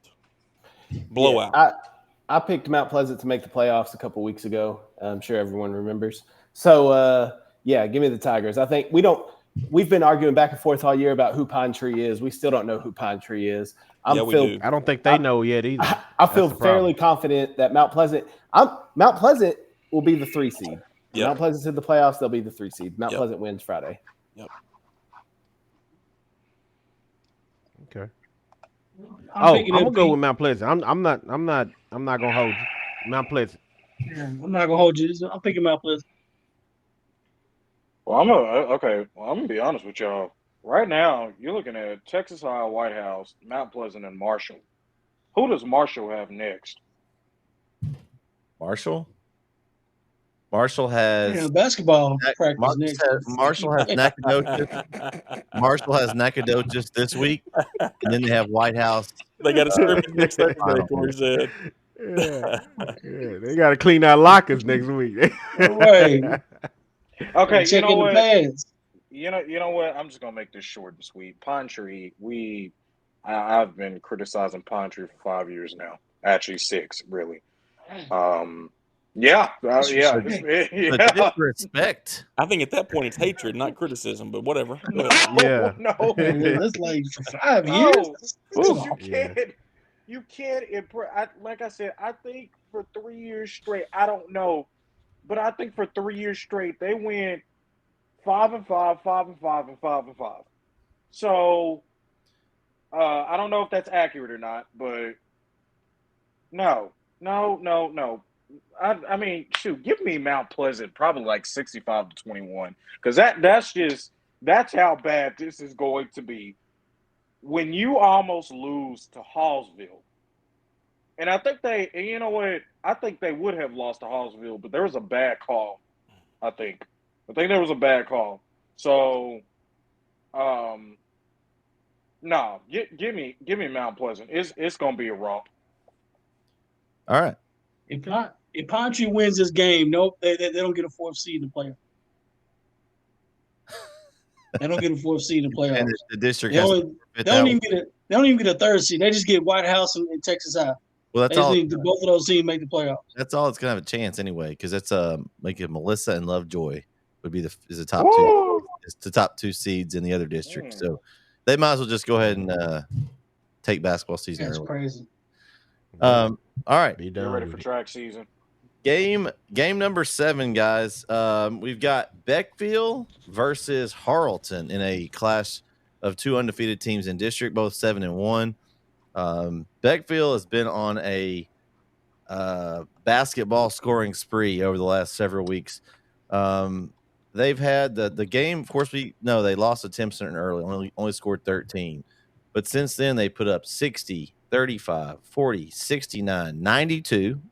Take the right, 92, 74, and 68. Harleton's also put up some points, not near as big a point margin.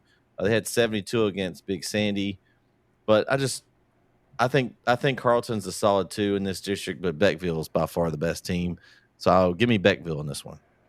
I have a hard time believing that coaches listen to this show, but I guess Coach Ross heard me in week 1, and they've been proving me wrong.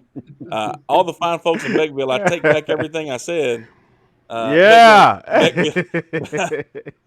Beckville is. That's what they want to hear. That's what they want to hear.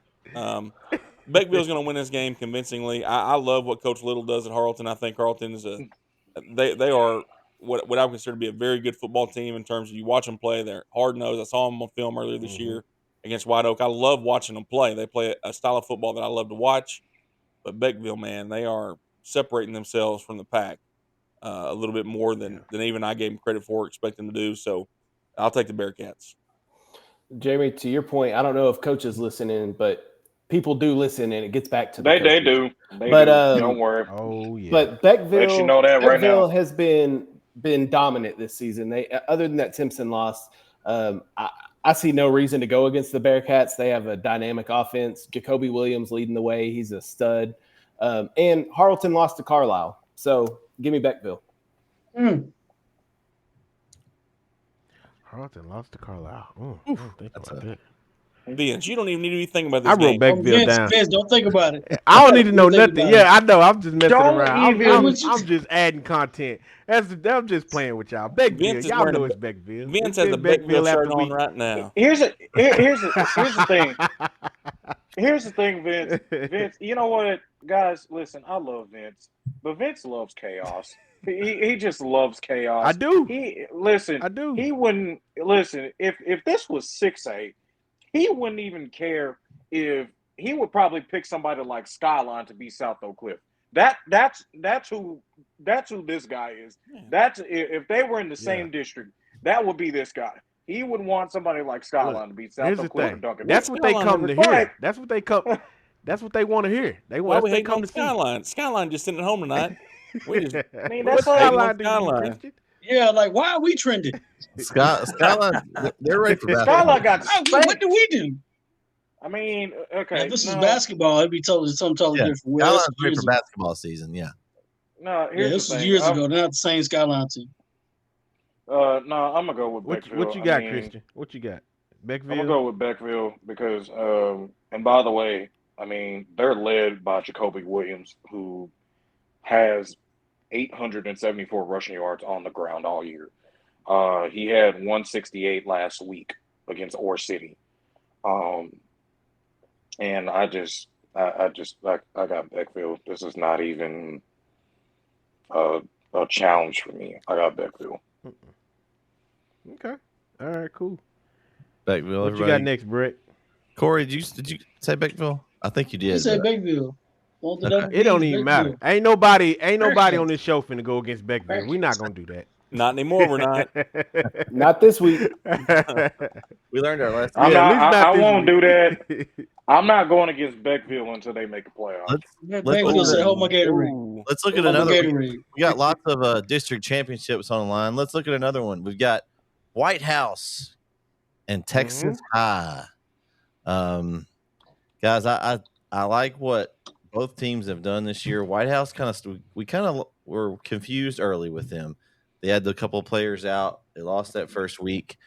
They've kind of been building on something there. But Texas High, the only concern I had with them was the close win over Legacy. And I think Legacy has been better as of late. Congrats. Shout out to Tyler Legacy. They're going to make the playoffs this season. Wow, are you serious? Yeah. Yeah. They won You're 3 kidding. games. They won what they needed to I win. was They going. down at I was up in the press box. You know, I was almost half asleep when Chapel was whooping Henderson. I didn't know, man. Yeah. That's awesome. But you got Jamari White House. Miller left him in the dust. Yeah, White House has scored a lot of points this season. They scored 33, 51, 45, 42, 35, 57, 54, and 42. So we know they can score. I just don't know if they're at a point where they're at Texas High's level. Texas High has played excellent this season. I don't know if you guys saw that catch that was on Twitter. It was like a one-handed catch on the sideline, and then I don't know. I can't remember who the player was that made it. It was a Texas High player. Incredible play. Needless to say, I'm going with Texas High. I think they're going to win and take the district, and then White House will just settle in that number 2 spot. Yeah, I think this district has a couple of distinct levels. The first tier is Texas High. The second tier is White House by itself.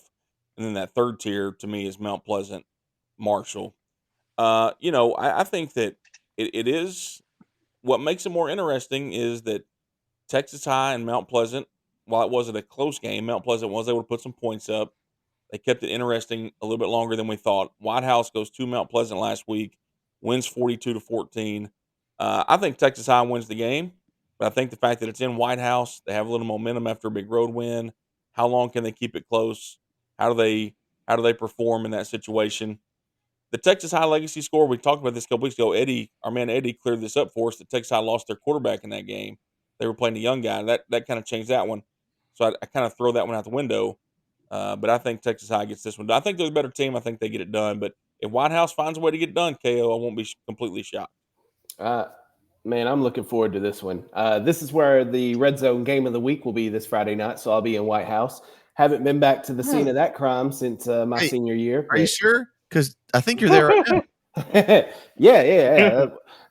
Wildcat Stadium here behind me. It looks great. No, but I'm excited for this one. I think it'll be a really good game. Let's not forget, White House went to Texarkana last year and beat Texas High 32-27. So White House has proven that a lot of people agree would say, golly, sorry. Anyway, they went last year and beat Texas High. And a lot of people would have said last year that Texas High was the better team over White House. I think White House, they had a couple of interesting games against Henderson and Henderson and Nacogdoches. A couple of close games that were kind of interesting, but they've been rolling these past 3 weeks against Pine Tree, Hallsville, and Mount Pleasant. Texas High is Texas High. I do think they are, so far, they've been the class of their district this season. Give me White House on Friday night. I'm taking the Wildcats over the Tigers Friday night right here at Wildcat Stadium. Hold on. Hold on. My phone's ringing. Hey, Eddie, what's going on? Oh, here's Kyle. I didn't even think about that. Oh my gosh. Okay. Yeah. This is Eddie wants to talk to you, Mr. Owens. I'm actually about to DM Eddie right now. KO. I did not even think about that. Well, at least I got a couple of days until I hear something from him.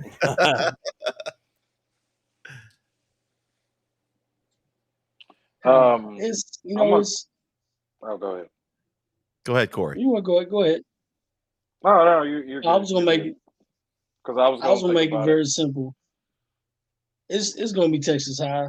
I don't know what White House team is gonna show up. They couldn't barely finish a game against some teams. You know, they've been pretty consistent past couple of weeks, but Texas High has been consistent all year. You know, they've beaten everybody. And they're gonna go to White House, take care of business. Good teams don't forget. They knew exactly what happened last year, not gonna let it slip away this year. So they're gonna take care of business in White House. I didn't say business, I said business. That means they're definitely gonna win the game. They take care of business. Well, to be honest with you, we look at this White House group, and their defense and offense has been phenomenal. Just offensively, defense, I hadn't had a chance to look at them actually, but you think about where they were.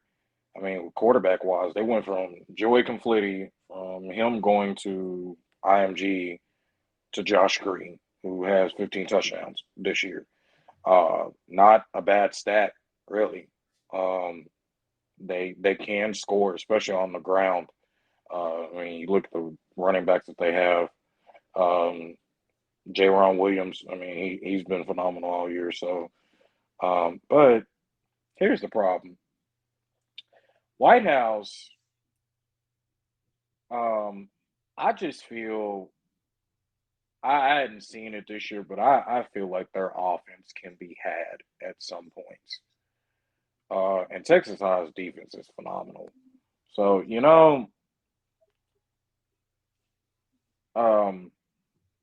I wasn't going to do this because I like White House, especially Julius Sims. The way he's been playing all year on defense, but I'm gonna go Texas High because I just don't think White House's offense can hang with their defense. It's gonna be close early, and then I think they're gonna be White House probably by like 14 points maybe because they're gonna pull away late. All right, Vince, who you got? White House, Texas High. Texas High. All right. That was simple. I wrote everything down that I had. Oh, he's got it. He's ready. All right. Game 9. Another district championship on the line as we have DeKalb and Hooks. DeKalb is coming in the game at 6-1. They had the game canceled. Hooks at 7-1. This should be a really good contest here, fellas. Just looking down through. Brett, yeah. I don't want Eddie coming after you, so let me correct you real quick. That Winsboro game got canceled, so Hooks is 7-0. Well, they still lost.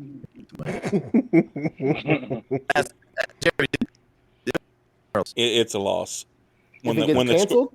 When they Yeah. stopped counting score, you were losing. You lost. Yeah. And that's my point in the whole thing. Listen, I think Winsboro's second best team in 3A. I mean, and especially in our area, right, with Malakoff and then Winsboro. I love Winsboro. That's an Sure. impressive score to be 21-14 at that point.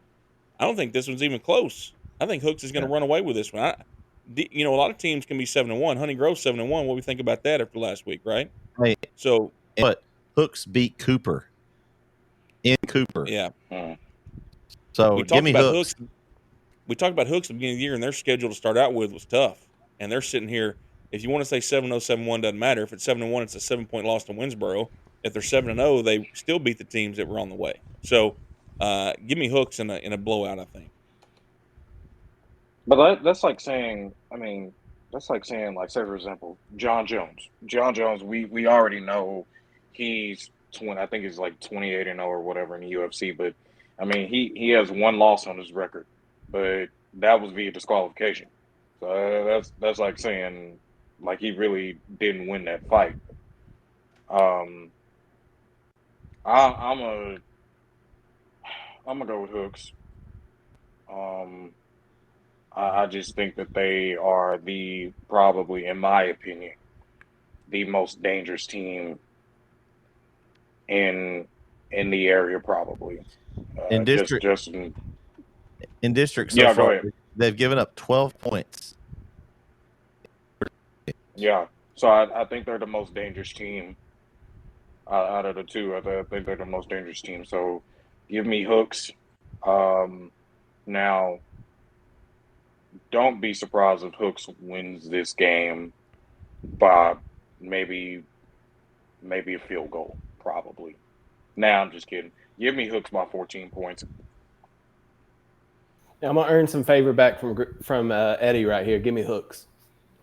It's a good move, Kyle. It's a good move.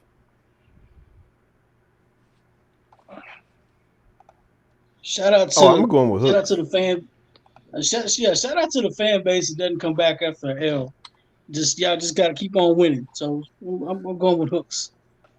They don't come back after they take an L. So they better keep winning. All right. So everyone's going with Hooks here. All right. Game 10. Another district championship on the line.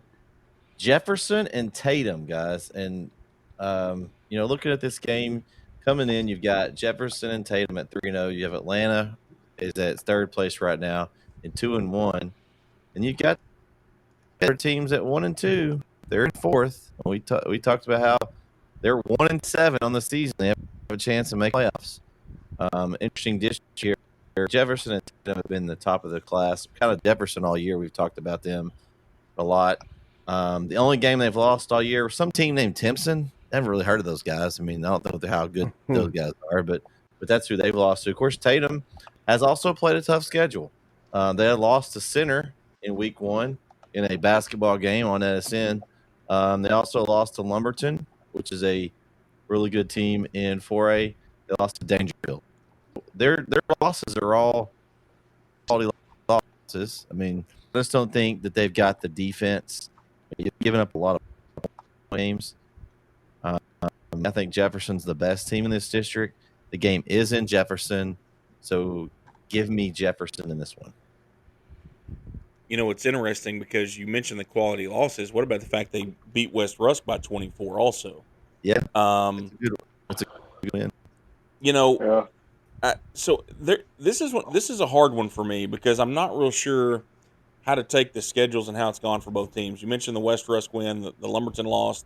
They scored 63 against Center. We're talking about Tatum here. They scored 63 against Center.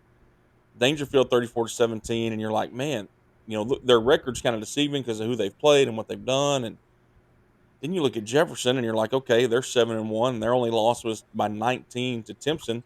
And we were just talking about Beckville earlier, and you saw what Timpson did to Beckville in week 1 and what Timpson's done to everybody along the way. And I'm going to go with Jefferson here because it's at home. I think they're the better team. But, man, it seems like Tatum does what Tatum always has done, what Tatum has always done, which is play a tough non-district. The win-loss record doesn't add up, and then they get hot right now and they go on a run in the playoffs. That's And it's not just the last 2, 3, 4 years they've done that.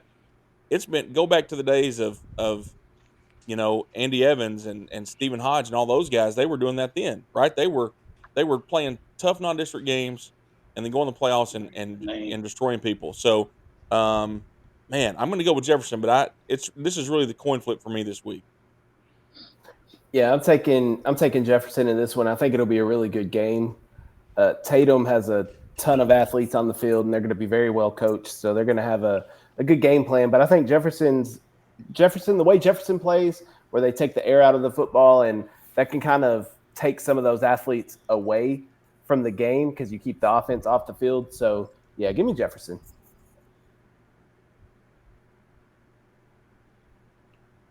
Corey?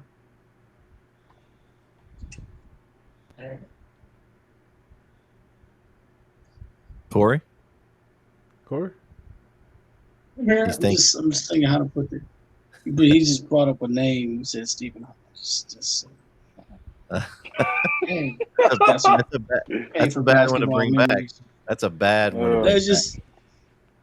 It's just some basketball memories. We had to go to Tatum, and that was the last year before they built that brand new arena. We were like number 1 all year, and they were like number 2 or 3. Packed house. Brett, were you at that game? No, I was already graduated, but I know as soon as you said that, I've seen some of the film. Yeah. Jamie Bradley, shout out to Jamie Bradley, by the way, makes this miraculous 3-point shot. And he has the weirdest release. And he shoots it, makes the shot. And it was this Coach Carr, I'm pretty sure, Jeremy, Tatum plays a certain style, right? And it's rough. And there's nothing against them, but that's how they are. They're very competitive. This is probably the best team they've had, God knows how long. Like they probably should have won state. We lose that game. Jamie Bradley hits a 3-point shot. Ken comes down. Coach J didn't call the timeout. Ken missed the shot. They win the game. That was pretty much the season for us at that point. We didn't recover after that. We lost 2 more district games, and they ended up coming to Chapel Hill. We beat them by like 20 or 30 points. I can't remember. We just blew them out. But anyway, Stephen Hodge just has a bad taste in my mouth I think about Tatum. I'm sorry. It's all right. It was, it was rough. But anyway, I'm picking Tatum. Tatum's always competitive. They always compete. And I think they go for the upset over just. I think this is the year they get them. I picked Tatum last year to do it. I don't think they're gonna let me down this year. It's just Tatum's MO. They're just tough. They compete in any sport. Yep. If they were a 5A school, they would probably compete in 5A. Yep. It's just like, as one school, I'm not doubting. I'm not that they good at baseball, track, soccer, volleyball. It doesn't matter. And I don't know where they get athletes from. Between them and Dangerfield, if they ever combine districts and schools, they would beat everybody. Like, literally. It'd be a lot of travel, but yeah, you'd be right. Right. Yeah, true. But I mean, it's just between those, because I think of those 2 districts. I mean, those 2 schools, and they compete against anybody. They don't care. For sure. But I think Tatum's got them this year. I think Tatum's gonna beat Jefferson. Okay. Vince? I'm gonna go with Jefferson. Tatum is good. I'm ready to say that. Brett knows I'm not big about Tatum at all. But they have hung in and fought in so many games, and so many games against good teams. But I just can't. I believe Jefferson is the best team in that district. So I gotta go with them. I'm gonna go. Wow, I'm gonna go with Jefferson. Because right now, you got to think about it. Tatum at the beginning of the year, they gave up 80 points, 80 to center. And then they lose to Dangerfield, they lose to Pittsburgh, but then they beat West Rust. But I just don't see, because Jefferson's offense and their defense, especially their secondary. If I was offense coordinator, I'd be scared. I'd be concerned because I'm like Jefferson's secondary. They're long, rangy guys.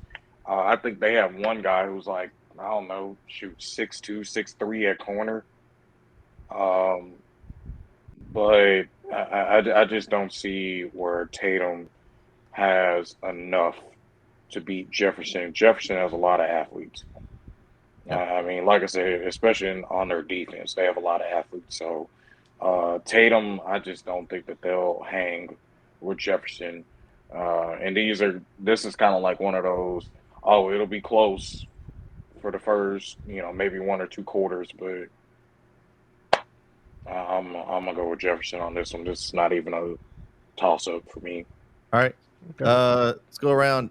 Game you're looking for, one game that you're looking for this weekend. That's one of your game of the weekend for you guys that y'all are looking at, that y'all like, that's the game I want to see what happens in. Doesn't have to be a pick'em game. It's gonna be any game.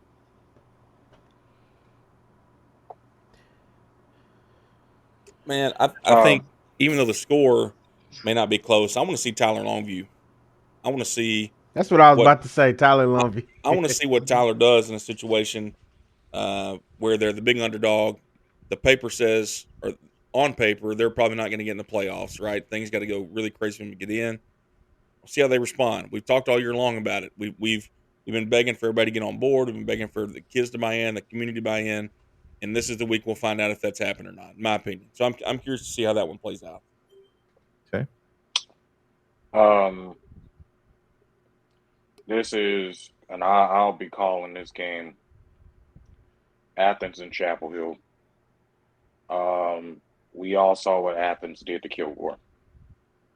We all saw that, and I think everybody was shocked that Athens was able to. For one, I think they took the lead on Kilgore at one point. I think, I'm not sure, but at the fourth quarter it was 21-21. Chapel Hill has to, because I think that Lindale game is probably still in their heads. So now they're going to play a team that's, So I hope it's not. I hope it's not either. Yeah, I hope it's not either. You see me wearing a Chapel Hill shirt, but no, that has to go away for them. Hopefully that Henderson win that they had. Coach Craig McFarland did a really good job for their defense. But I'm gonna be looking at that game. But they can't drop this one. They cannot sleep on this. They cannot drop this one because you got to think next week they have Kilgore. They have Kilgore. We're all going to be there for that one. So they can't drop this one. So that's going to be one interesting to see. Kyle, you were going to say one. What you got? White House, T-High, and Van and Carthage. Okay. Corey? I got 3 of them. I'm going to use old baby. Use what baby let's say. I got all 3. All 3, okay. Tree. You gotta say tree. Tree? T-R-E, tree. All tree. Okay, go for it. All 3 of y'all. I got 3 games you got. I got I got Chapel Hill and Athens. I want to see Chapel Hill dominate. So this is good. This is gonna be a good game. I gotta see Chapel Hill get a convincing win over Athens. Because that last matchup between Kilgore and Chapel Hill, once again, I was to say that Texas is gonna be on that game for obvious reasons. And then, of course, so you can't overlook Athens. Chapel's got to take care of business in Athens. Then, of course, Van against Carthage. I got to see if Van. This is Van's idea of testing. Testing the metal a little bit, right?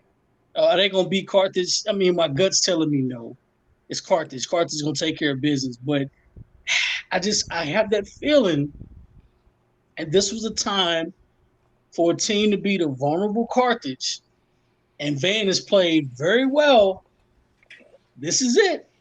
Are you going to come out here with an upset win? I don't care if you beat them by half a point if it existed. A win is a win. Can they do it? Will Carthage fall? Will they fall or not against Van? We're trapping out the Van, though. And then, of course, I'm calling him John Tyler because I feel like this game is going to be closer than we really expect it to be. I think I think Longview is down, not by much. I think they're a good team, but I think Longview was vulnerable. If John Tyler, I'm saying John Tyler because I'm bringing back that ghost. If JT plays their best game and Longview plays a little bit below that, is it enough to beat them? If that's to that point, if they're gonna disrespect their opponent, and if they come out and play and they get this win, of course they're in the playoffs. And that's another thing you gotta pitch it too. Like, dude, you beat Longview, you pretty much in the playoffs at this point. And guess what? That probably puts a lot of concern of who's going forward for whoever has to play Tyler High if they do win. It is, but it's just one game. I don't want to pitch it to that. I mean, I know that it's just one game, but I want to see them put two halves together because they're literally a second half team. Can they put two good halves of football together and play that way? So I'm curious to see how that goes. Mm-hmm. Vince, did you have a different game, or were you saying you had Longview? Did you have something else? I got about 3. Okay. So Longview, Tyler High. I want to see how that's played out. Carthage and Van. I love to see what happens there, what transpires there. And then for me, White House and Texarkana. This game was decided last year by 5 points. So, and I think both of them are still good. I know Texarkana struggled against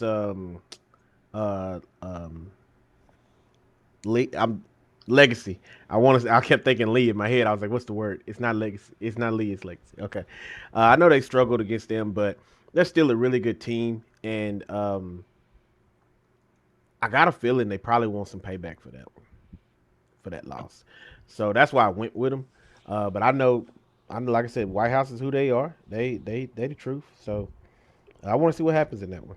I don't want to keep the marathon going. One last thing. You guys that are worried about Chapel Hill and Athens, y'all are crazy. After losing 2 weeks ago, Chapel Hill is not laying an egg. I'm not thinking about that. They not. Well, I mean, they're the only reason the wood. They're laying the wood to Athens this week. I want to see how they play. Yeah, I'm with you, Corey. But they're going to lay the wood to them. They're going to lay the wood to them. Only reason why I said that game is because, for one, we saw what Athens did to Kilgore. Yeah, but this is kind of like 2 weeks in a row. Can Athens? Yeah, that's a game 2 weeks in a row. I'm gonna be honest with you. I got Chapel Hill winning by 21 points in this game simply because of what Athens did with Kilgore game. But it's not about Athens. It's not about Athens. I was just saying, it ain't got nothing to do with Athens. It ain't got nothing to do with them. They're a nameless, faceless opponent on Friday night because after what happened to Chapel Hill 2 weeks ago, it doesn't matter. Yeah, they still playing Lindale in their head. Yeah, until they get to Kilgore, they playing Lindale.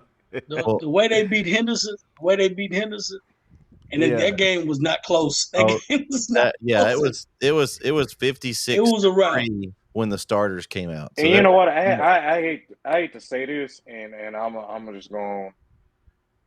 I'm not upset, but I'm just gonna defend my former team a little bit. I cannot believe the state had them 14 plus over Henderson. Like, that was, in my opinion, disrespectful. I already knew that it was gonna be bad, but to have them 14 plus to win that game, I thought that was no. Chapel Hill was way better than go. that. But if you can tell your buddies, don't pay attention to that stuff. Just play the game. Let us do that. Don't pay attention to that stuff. Oh yeah. The game I'm looking for, fellas, is the Rusk Brownsboro game. I'm interested to see which Brownsboro team shows up. Can Rusk take care of business and kind of finish off their last couple games and seal that 4th spot, or is Brownsboro going to throw a wrench in everything and make it a big, humongous mess going into that last week of the season? So some interesting things to talk about. But we'll wrap up last week's interesting games tonight, 8:30 p.m. here on NetSN. Guys, we'll all be back with you, and should be very interesting to talk about. I'm sure there'll be some great discussion. Thanks everyone for joining us today on the bEast from the East show, sponsored by Power Plus Mouth Guards. For Jeremy, Kyle, Corey, Vince, and Christian, we'll catch you next week right here on NetSN. See you guys. Eat 'em up, cats. Peace.